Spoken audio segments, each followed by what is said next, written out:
10 o'clock on your Thursday morning. Welcome in. It is the Garnet Trust Hour. Tyler Head and Chris Clark along with you here in the Herndon Chevrolet Studios. We're going to jump right into this here in just a second. Chris, you sat down with Dante Reno yesterday, true freshman quarterback coming in for South Carolina this season. Talked to him for about 12 minutes. Let the people hear that conversation here in just a second, and we'll kind of react to it on the other side. But give us a little bit of insight on what you guys end up discussing yesterday. Yeah, I mean, Dante, it's kind of funny. It almost feels like he's like a junior here or something just because It's a name we've been talking about forever. He'd been recruited for so long. He committed early. Seems like he was already part of the team. And then he's only been here for, about a couple months. I mean, less than 2 months. Right. So he's been integrated well into the program. So we talked a little bit, Tyler, about the basketball game that happened recently. Okay. Some people saw that on social media. They had like a team basketball game. We talked about how workouts are going, what he thinks about the offense, the quarterback room, and we even talked about his new T-shirt that came out, which is pretty cool. All sounds pretty good. Well, let's jump right into it. This is Chris's conversation with Dante Reno for Garnet Trust yesterday. All right, welcome back in. Another Garnet Trust sponsored interview here on GamecockCentral.com. Chris Clark, and I'm joined by a special guest this afternoon. It's Dante Reno, Gamecocks freshman quarterback. Dante, what's going on, man? Appreciate you taking the time to do this. No, thank you for having me. Appreciate it. So you got to South Carolina finally. It seems like a long time coming. You got to campus last month finally. How's it been so far? What have you been up to, and what's life been like in Columbia so far? Yeah, it's been awesome. Obviously, I have the opportunity to come down here. And, yeah, like you said, it's been a long time coming since I've been committed. But it's been great just being able to work with the guys. We have a great quarterback room and great group of guys led by Coach Loggins. So it's been awesome for me to learn from all them and go through all the workouts with the team and do all the activities with them as well. So it's been great. Let's go kind of off the field. We got plenty to discuss there in terms of workouts and on-field stuff, but just off-field, I think something that gets lost, especially in this era, is, you guys are college students, right? And so you've got not only adjusting to SEC football and all that stuff, but you've also got, moving into your room. You've got classes. You've got all that stuff. So what were the first few days for you like in Columbia, just getting accustomed to that part of it? Yeah, the first few days were hectic, I'd say. Just getting all the class schedules and, like you said, moving in and getting our roommates situated. And then obviously we had class, I think the day after we moved in. Then we started workouts after that once we got acclimated, once we got cleared and all that stuff too. So it's died down a bunch since then, but it's been great. What are you decided to study? Have you made a decision on that yet? Yes, sir. Yeah, I'm doing sports management in the business school. Okay, good deal. Roommate situation, what have we got going on there? Yeah, I got the three big guys. I got Cam Pringle, Josiah Thompson, and Blake Franks. All right, that's it. That seems like a pretty strategic move. You trying to get with the offensive linemen, so you got a nice rapport with them for the future. Is that their little strategy in there? Yeah, it always helps when you're close to those guys, especially up front. But they're all great people, and they're all great friends to me. And I've known them since the recruiting process. I'm recruiting all of them. Cam was obviously the first one to commit out of any of them. So just having those guys behind my back and just chilling on a Saturday night or something like that, it's been great. Yeah, that's where I was going to go next. I mean, you mentioned it. This freshman class that's come in, those offensive linemen you mentioned, guys like, Wendell Gregory comes to mind, Mazio, a lot of guys that, committed early and stayed committed throughout everything, right? And you guys, I know, had a group chat before you all signed when you were committed, before you got here to South Carolina. But how have those relationships, continued to progress since you got to school? It's been great. I'd say we have one of the closer classes. Just hearing from the other guys, just from the guys that committed, they didn't flip or didn't go anywhere else or visit anywhere else, I should say, as when they were committed. So yeah, like you said, we had the group chat before we all got here, and I think Wendell was the second one to commit, and it was just me and Wendell for a little bit, and then we had a bunch of other guys as they committed and as they went along. So it's a great group of guys. Like, we'll go play basketball in our free time. We'll all go hang out in our free time and stuff like that. And from top to bottom, all the kids are great. Coach Beamer and all the coaches did a great job of bringing all of us in and getting the right kids. Tell us, you mentioned basketball. We like to ask the guys this a lot. Who all on the team is a hooper? Who have you seen that's impressed you so far? Yeah, I think Tonka's really good. Gage is obviously, he won the MVP of our basketball tournament that we did as a team. Kai Kroger's really good. And then Fred Johnson's also a really good player. Okay. One of the sleepers. Yeah, he's a really athletic. Do you remember who was on the winning team? Yeah, Kai Kroger's team won it. So it was Kai, Jalen Kilgore, Gage was also on that team. Mazio was on that team too. All right, so run down kind of what is the schedule now, like day in the life of Dante.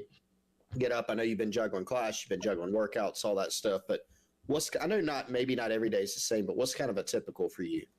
Yeah, so we lift, so the mids and skill, we work out at 10 to 12.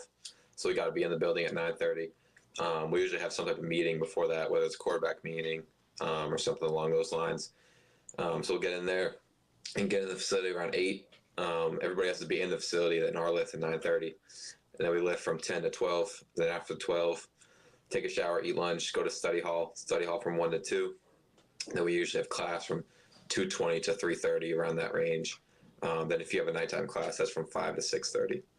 And then after that, we usually throw at the nighttime with offense or get some extra work in with some guys at night.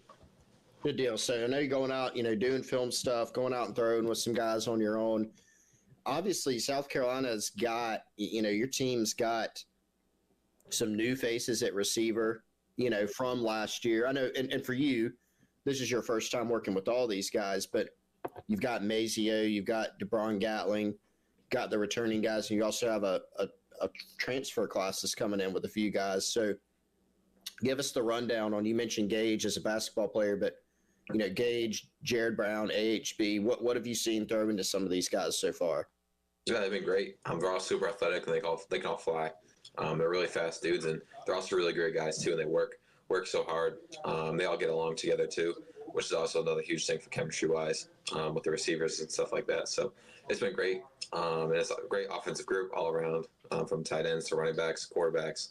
Everybody works really hard here, and it's awesome. How was transitioning from high school level workouts? I know you're a guy that, you put in a lot of work in the weight room, but jumping up to the SEC level in Columbia, where's there some, this is a little different. This is a little tough in terms of the workouts the first few days? Yeah, it was the conditioning level is obviously a little different because you have to be able to withstand the workout and stuff like that. But I've been doing the Yale football lifts because I've had access to those. So it helped me with the transition along those lines. So it's been good.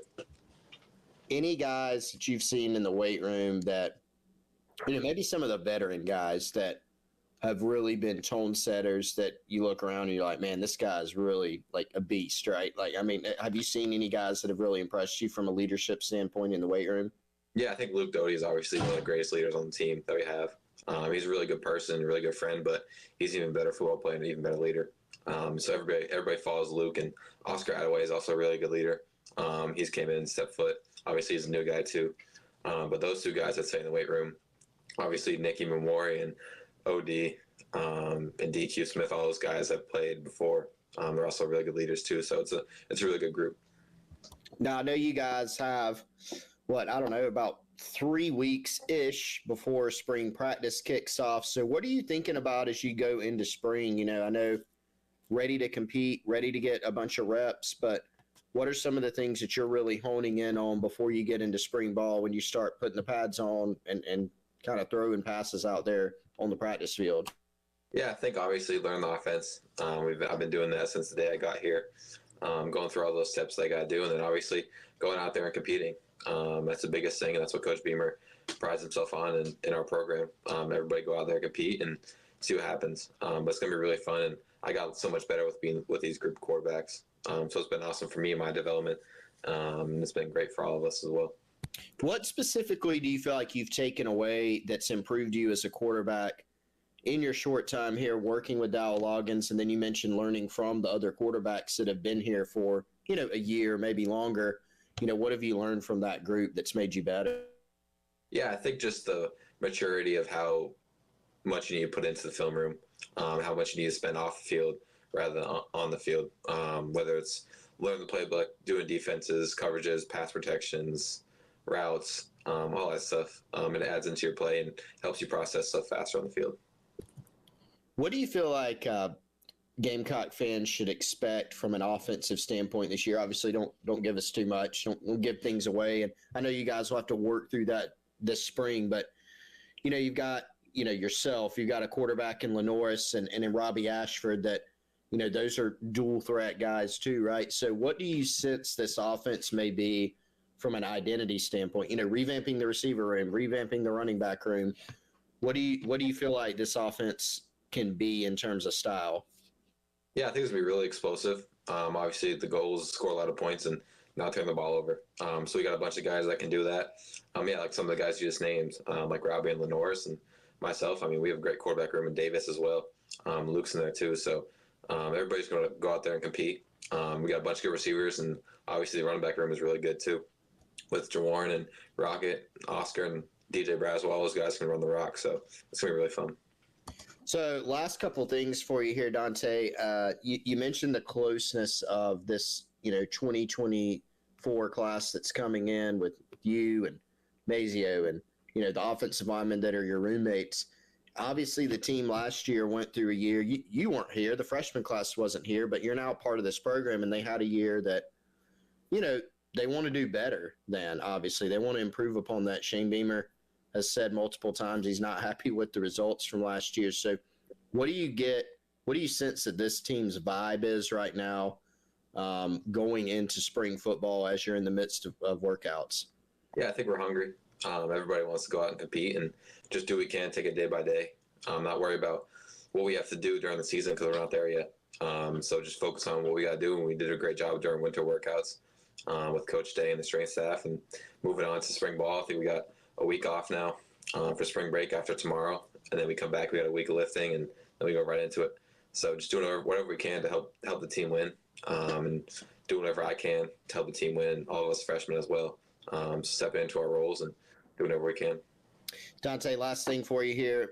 Just wanted to give you an opportunity. Of course, this interview brought to Gamecock fans by the folks over at Garnet Trust. I know you've been working with them as well. Just wanted to give you an opportunity to give a shout out to the Gamecock Nation and the people who support Garnet Trust as well. Yeah, I mean, Garnet Trust has been awesome for all of us being here, especially myself.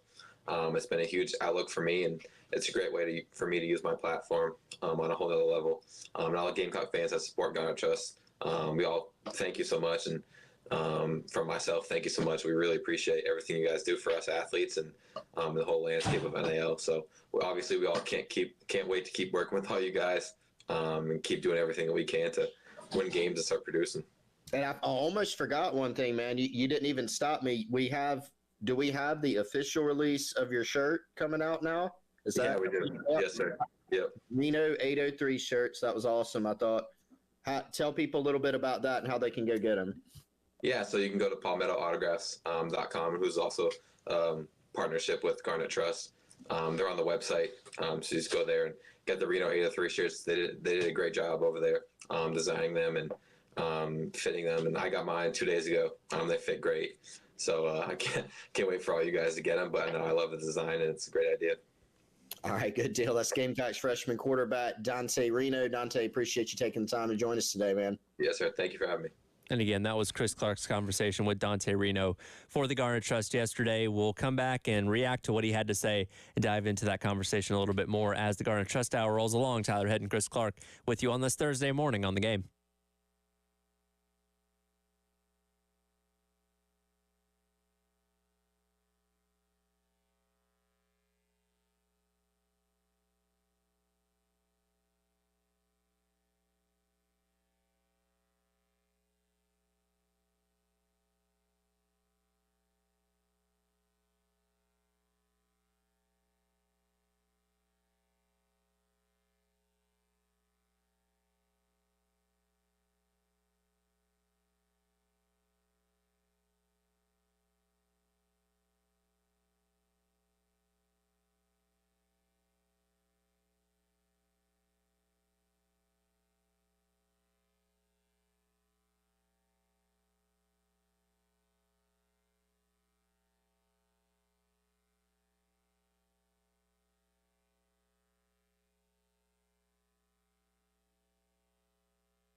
Welcome back in. It is the Garnet Trust Tower, Tyler Head and Chris Clark along with you here on your Thursday morning.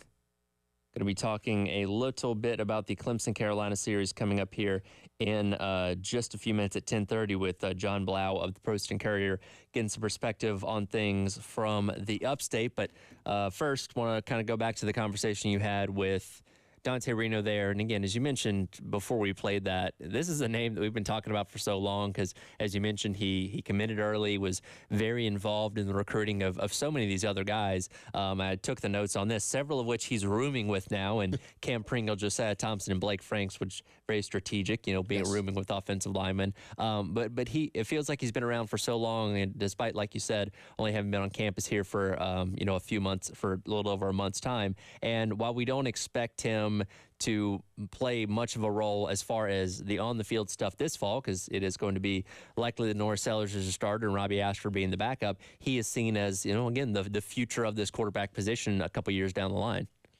Yeah, I think this spring is still, really important for Dante. And you look back before South Carolina signed Robbie Ashford, kind of rewind to that time period.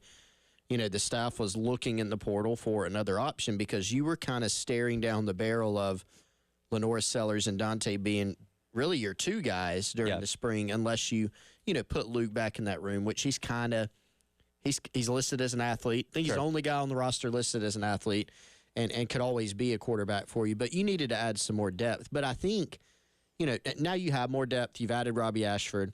You've always got Luke in the back of your mind, although he'll focus on receiver. And then you also have Davis Bevel, of course, coming in as a preferred walk-on, who's been at a couple different Power 5 schools in Pitt and Oklahoma and has played some meaningful snaps. So your depth outlook is better, but I still think this is an important, spring for Dante because he's going to be able to get plenty of reps still and go ahead and get a head start on development, which, as you said, is going to be, key for the future. South Carolina is going to try to sign a 2025 quarterback in Ryan Montgomery. And so you look, aside from Luke, you're looking at being able to get basically almost everybody back, next year as well. And so this is a time during the spring where it's about development when they kick off on March 19th. And it's going to be important for Dante too. Yeah, and again, this is a guy that's, been ingrained in what this program's going to be for a while now, having committed so early, but excited to see what he's going to be able to do finally getting out there. And hopefully this fall, if you can get some blowout wins or something like that, where maybe you can even get on the field a little bit and kind of see some flashes of what that potential of him is going to be a little bit down the line. Switching gears here, and this news coming out a little bit earlier on this morning. In fact, Preston was so excited. I filled in for Bill this morning, and Preston was so excited that once again, news got to break in the early game hours because they don't typically get to do this. But this was something that we heard rumblings about yesterday. This name was on, seen kind of thrown around quite a bit, but officially this morning, and you guys confirmed it, they had the Board of Trustees meeting at 8:30, that Mike Fury being hired as the new wide receivers coach, taking the place of James Coley, who, again, at the end of last week left for the same job at Georgia. This is a fascinating hire, I think, is the word that comes to mind because, when we knew James Coley was leaving, you immediately start doing a couple things. Number one, all right, who makes sense? Who are some guys that Shane Beamer may go look at for this job? Who's interested in this job? Who is he interested in? But then you always know how Shane Beamer operates. He operates pretty quietly most times with these coaching searches. They can vary in terms of how much information you're able to get. But Wes and I, when we were talking about it before, we're like, we know that there will be a candidate or two, that it kind of comes out of nowhere, whether or not that person gets the job. And so Fury is definitely that guy, right? Kind of probably not a lot of suspicion that, when you're just kind of looking around the landscape, okay, who makes sense? I mean, yes, he was a small school coach in the state of South Carolina, but you didn't immediately see any, ties to Shane Beamer. Sure. You didn't see any reason for this. And so, I honestly don't know yet, Tyler, the genesis of had Shane Beamer heard something about Mike Fury that prompted him to call? Did Mike Fury call him? I don't know that first step, but it was evident that, as this process went on, Beamer researched a lot of guys. I do know that. And he, Fury kind of seems to have risen to the top. And, obviously it's a different position, a different guy, but Sterling Lucas was a name that kind of, in some ways, came out of nowhere from the NFL. And Mike Fury has somewhat of an NFL background, obviously, as a player, but also coached for the Chicago Bears for a few years. So the name kind of came out of nowhere, and once we heard the name, it's like, this really seems like it's happening. And coming up tomorrow morning at 11 o'clock, and we'll carry it for you here during the Gamecock Central Takeover Hour presented by Firehouse Subs. Coach Beamer will formally introduce Mike Fury as the new wide receivers coach, so we'll get to hear his perspective on how this certainly came to be. You mentioned his time, with the Bears for a couple seasons as the wide receivers coach.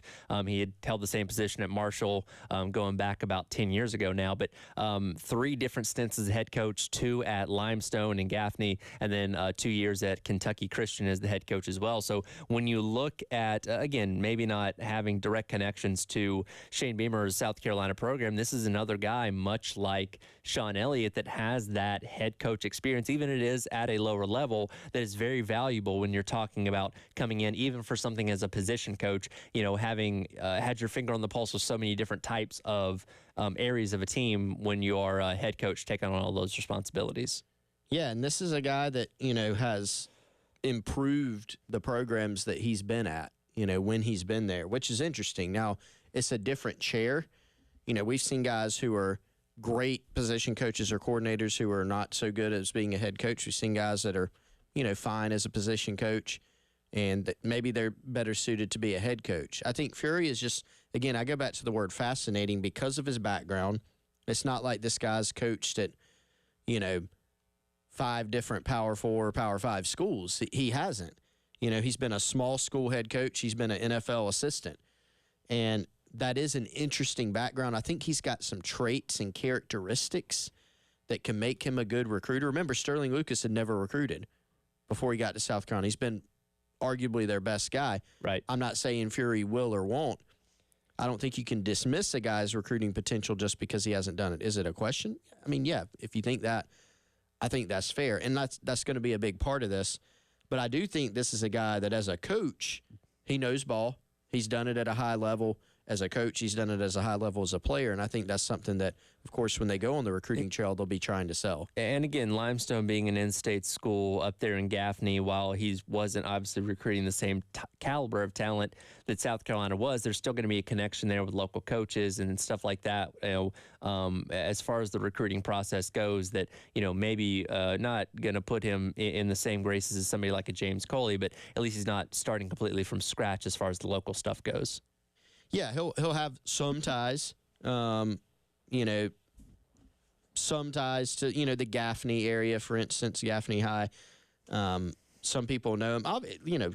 Some coaches will know him. I don't know how many guys that are, 15 to 18 years old will remember Mike. I certainly remembered him as an NFL player. Sure. He was a good player. He was he was in the XFL as well, former Las Vegas Outlaw.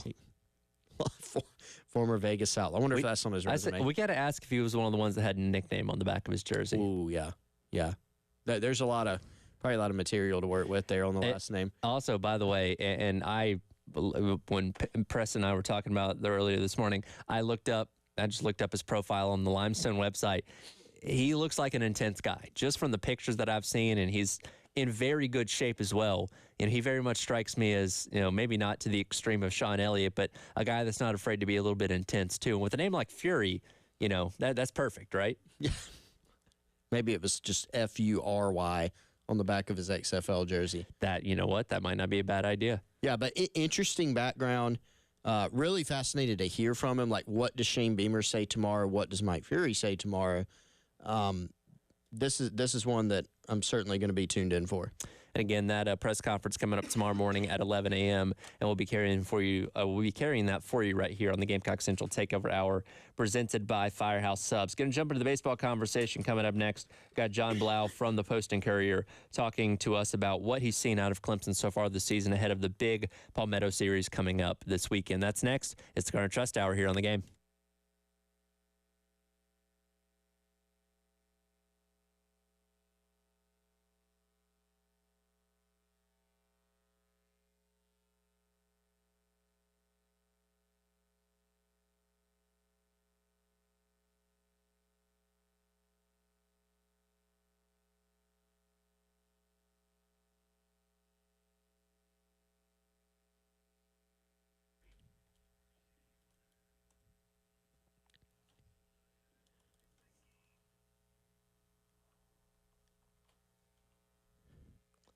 Can't wait for our next live show out at Firehouse Subs. We don't have it scheduled quite yet, but I can't wait to see where we're going to be going next. We'll definitely keep you posted. If you haven't had the new chicken parmesan meatball sub from our friends at Firehouse Subs, go check it out. Savory chicken meatballs, bright marinara, shaved parmesan, melted provolone, and crispy Italian seasoned breadcrumbs, all on a toasted garlic bread roll. It is for a limited time only, so make sure you go get it soon before it goes away if you haven't had it, or if you have had it and you want to go make another run at it. Make sure you go do that. They also have a really cool promotion going on right now at all 14 Midlands Firehouse Subs locations. You know, it's leap year, February 29th. So if your name starts with L, E, A, or P, go show your photo ID at any of the 14 Midlands Firehouse Subs locations. You can get a free medium sub with the purchase of another medium or large. That's at all 14 Midlands Firehouse Subs locations.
Welcome back in. It is the Garnet Trust Hour. Tyler Head and Chris Clark along with you here in the Herndon Chevrolet Studios. I want to give you a quick reminder coming up tonight. 6 o'clock, it is Carolina Calls with Coach Paris, reviewing what happened last night in College Station, looking ahead at the game against Florida coming up on Saturday, and then women's basketball in action tonight.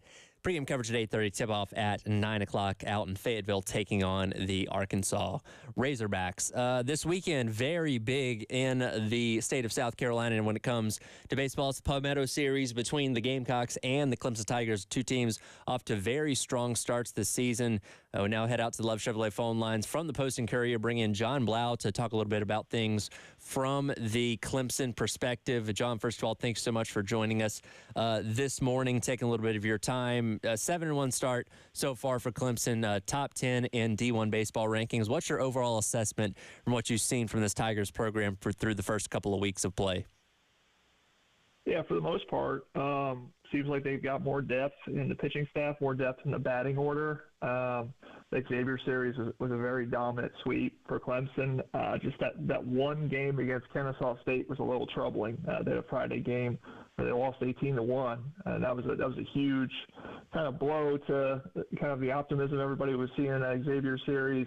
But they bounced back in that series, was able to, take 2 out of 3, looked much better. In the midweek against USC Upstate had a game where they got behind, but they really rallied. So, it seems like a team that's deep on, both offensively and defensively. I think this South Carolina series is going to be really big in terms of seeing what's real and what's not. Because obviously the level of competition against an SEC team and obviously a rival will really test, I think, both sides. But obviously everybody's very optimistic. Again, D1 baseball, ranking them as a top 10 team. And I think for the most part, they backed it up. But again, just need another opponent of a similar level to kind of test that.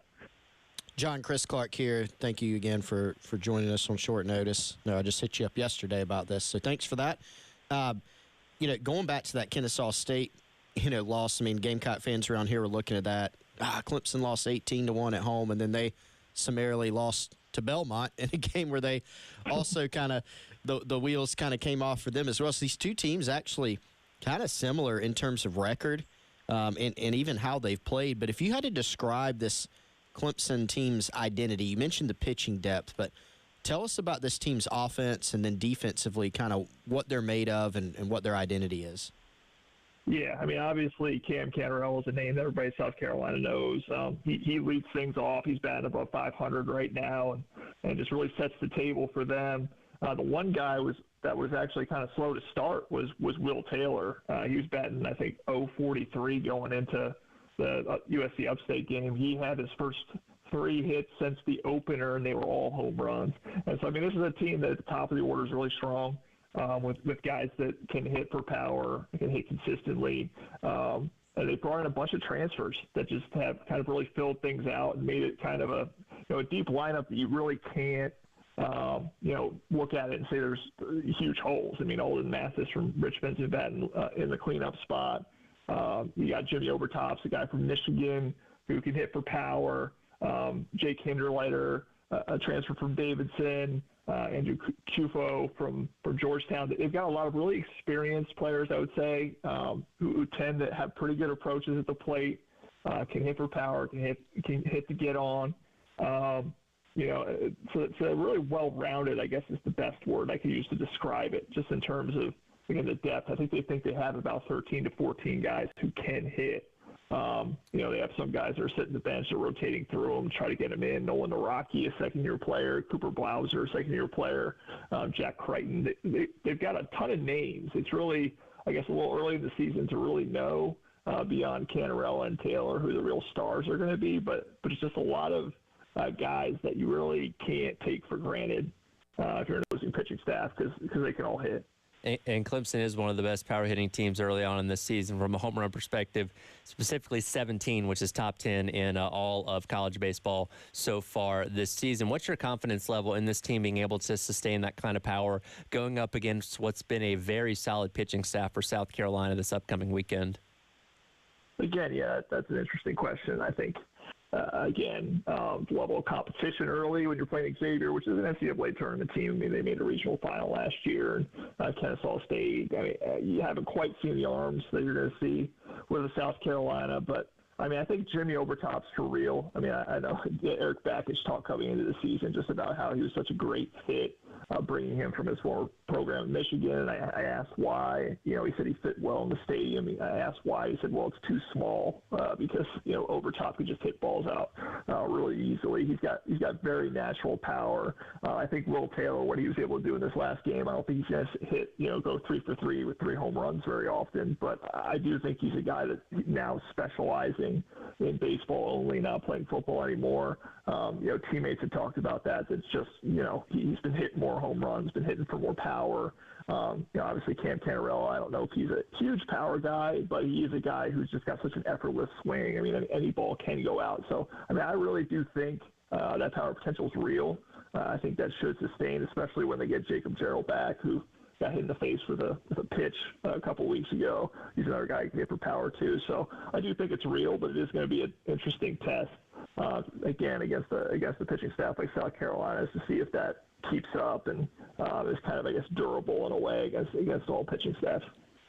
Yeah, John, I think for both of these teams, they both have taken care of business, and then they both have the one loss that really kind of looks like an outlier, right, where they just you don't play well, the other team gets some things to go their way, and it kind of gets out of hands. Those 2 losses, Kennesaw State for Clemson and Belmont for South Carolina, really kind of mirrored each other. So I think we still have a lot to learn about both these teams, and as you said, this series is going to go a long way towards telling us, how good can each of these teams be. But if you look at maybe some weaknesses in this Clemson team that you aren't sure about, but maybe you could identify through the first several games of the season, what would those be? What could South Carolina potentially exploit? Yeah, fielding. If I go back to that Kennesaw State series, they had 6 errors in one of those games. And that was actually one of the games they won, but it was much closer. They're still trying to figure out that infield. There's pieces rotating around. Again, I brought up Jacob Jarrell. He was a guy who was behind the plate a little bit, splitting that with Jimmy Overtop. But when they had to move some pieces around, Jacob Hinderleiter now at first base, Nolan Naraki kind of coming in and out of third. Andrew Cufo being the shortstop for the most part, but him also moving around a little bit. They're still kind of trying to figure out the infield mix. I think they're also figuring out pitching. Austin Gordon in particular is one of their better pitchers, but he's been slow to ramp up. I think he kind of pitched all summer, pitched a lot last season, and they kind of had him set the ball down in October, November, and he's been kind of working his way back up, and so he's been pitching midweek right now, and they're trying to figure out kind of between 4 guys who's going to be those 3 starters on the weekend. Right now it's Billy Barlow, who actually pitched in the South Carolina series last year, but it was one of the few games he actually did pitch because he had a shoulder issue. They like him a lot. They think he's going to break out, but he's had a couple games where he hasn't been exactly, he's got hit up a little bit. Again, I think fielding issues behind him have kind of contributed to that, but Billy Barlow trying to kind of find his footing. Tristan Smith's a guy as a sophomore they love, but again, just a sophomore. And then the third guy right now is a freshman. And then throwing Aiden Canuck, who's a really great prospect, but again, just a very young pitcher. And Matthew Marshall's a transfer from Wofford, who they're throwing in behind him a lot. But kind of figuring out that pitching staff and who's pitching where, and then having some experience there, I think that is one issue, again, that I think the South Carolina series will test a little bit, is kind of where is Clemson's pitching staff, and have they really figured out who fits where and can kind of control a game from their respective starting spots. It's going to be an opportunity to learn a lot about both these teams this upcoming weekend. We're excited to see what takes place not only here in Columbia, but also in the upstate, wrapping up the series in Clemson on Sunday. John, thanks so much for taking some of your time this morning, and we'll see how this series plays out. Sounds good. Thanks. And again, John Blau from the Post and Courier. And again, the first game of that series coming up Friday night at Founders Park, 7 o'clock first pitch between Clemson and South Carolina, 4 o'clock on Saturday out at Segra, and then the Upstate concluding the series Sunday. I believe 2 o'clock first pitch for that one up in Clemson. We'll come back and wrap up the hour for today's edition of the Garnet Trust Hour. He's Chris Clark. I'm Tyler Head. Cabinet producing on the other side of the glass here on the game.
if they can add on. Cross-court skip to Michi. He'll drive to the rim. Hanging in the air. Layup goes, and he's fouled.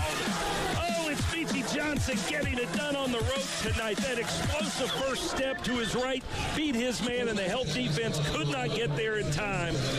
Welcome back in is the Garnet Trust Hour. That was called last night on the Gamecocks Radio Network. Derek Scott, Michi Johnson, driver to the rim there, part of the 70-68 win over the Aggies of Texas A&M out in College Station. A game that was very important for South Carolina. It was another opportunity to get a quad one win. A little bit hairy there and late in the going when Texas A&M cut down that 13-point lead and eventually took the lead themselves, but South Carolina stayed resilient and was able to get a shot up, not a buzzer beater, last-second shot with Zachary Davis and the layup to give them that 70-68 victory and improve to 23-5 on the season. And going back to our conversation with James Fletcher III yesterday from On 3, this should be enough to lock them into the tournament at this point in time. I feel good saying that. Yeah, you would think so, right? I mean, there's... Yeah. I was just sitting here. I got a little bit distracted, Tyler, because I was looking at the net rankings again. I don't know why I let this bother me so much. I mean, what's the problem now? Well, here's the problem. I mean, for that they moved up to 47th. Yep, they moved up one slot. They're 23-5. They're 7-3 on the road, 3-0 neutral site, 13-2 at home. They're 3-3 in quad one.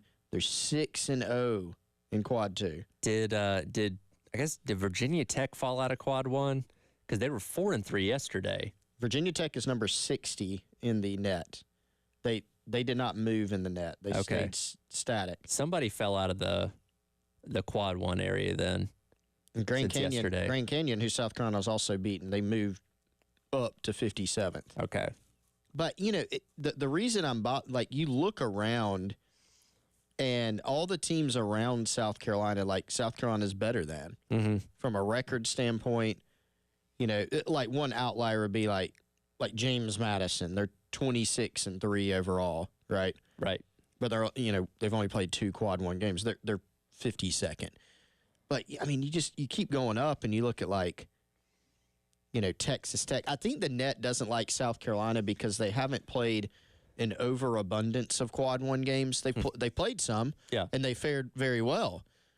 But the net, to me, is a computer, but it seems to like teams that have played. Okay, you've played 11 quad one games, or something like that. Although Florida Atlantic is 21-7. They're 1-1 in quad one, 6-4 in quad two. They're 37th in the net. That's crazy. And I mean, they got a great coach. They got a good team. Right. But it's just weird. So anyway, yeah. And a lot of people are talking about this on social. Like South Carolina is a team, and I honestly think, Tyler, a lot of it has to do with their play style. They've kind of broken the computers. Right. They're just better than the computers. You just watch them play, and they win. I was going to say, we talked about the ESPN analytic predictor that had A&M favored by 73%, and that's going to be the same case for these next 2 games against Florida and Tennessee, which, again, those teams might win, but South Carolina has more than proven they can beat anybody at any time. They can. And, I mean, that was a very entertaining game last night. I thought, Buzz Williams, who's a great coach, I actually thought, defensively – even though, South Carolina scored 70 points in that game, but defensively, I thought they did a nice job trying to take South Carolina out of what they did, at least. One of the better efforts that I've seen on that front. They're a very athletic team. They can rebound the basketball. They can get in the paint. Certainly, the evidence says they're one of the best teams in the country at drawing fouls. Right. Obviously. Which they proved that again last night. They proved that. I actually don't know if they are or not, but last night, certainly they looked like it. So very entertaining game. I thought it was a shame that both teams put forth that good of an effort, and, the officiating did sort of mar the game for me. When you're calling Murray Boyles and you're playing on 4 fouls and you're literally straight up and literally don't touch a guy, and you get a foul called in the last, minute of the game. Yeah, it was right towards the end. Yeah, that's a bummer. But just the hallmark of this team, they made big shots when they needed to. They got big stops when they needed to. They never panic, and I think that that experience and that attitude and that ability to continually make plays on offense and defense, that really carried him through at the end and helped him win, and it was a big win. Yeah, and again, it's another quad one win, which kind of adds to the resume of what South Carolina's done so far this season. 3 more opportunities against the likes of Florida and Tennessee in the next 2 games, and then Mississippi State to wrap up the regular season. But feel pretty confident about what they've done so far, and hopefully can close out the regular season strong and maybe even bump up another spot or 2 as far as their seeding goes. They're currently a number 6 seed as of right now, according to Joe Lunardi's latest bracketology. But we'll see what happens this weekend against Florida and as we close out the regular season over these next couple of games. That'll do it for today's edition of the Garnet Trust Hour. Coming up next, it is the Gamecock Central Takeover Hour presented by Firehouse Subs. Wes Mitchell will jump in here with us. We'll revisit the Mike Fury conversation as we can officially confirm that he's going to be joining South Carolina as the new wide receivers coach. Press conference coming up tomorrow morning at 11 a.m. with Shane Beamer giving his formal introduction to Mike Fury. So we'll continue that conversation coming up in the 11 o'clock hour with Wes Mitchell here on The Game.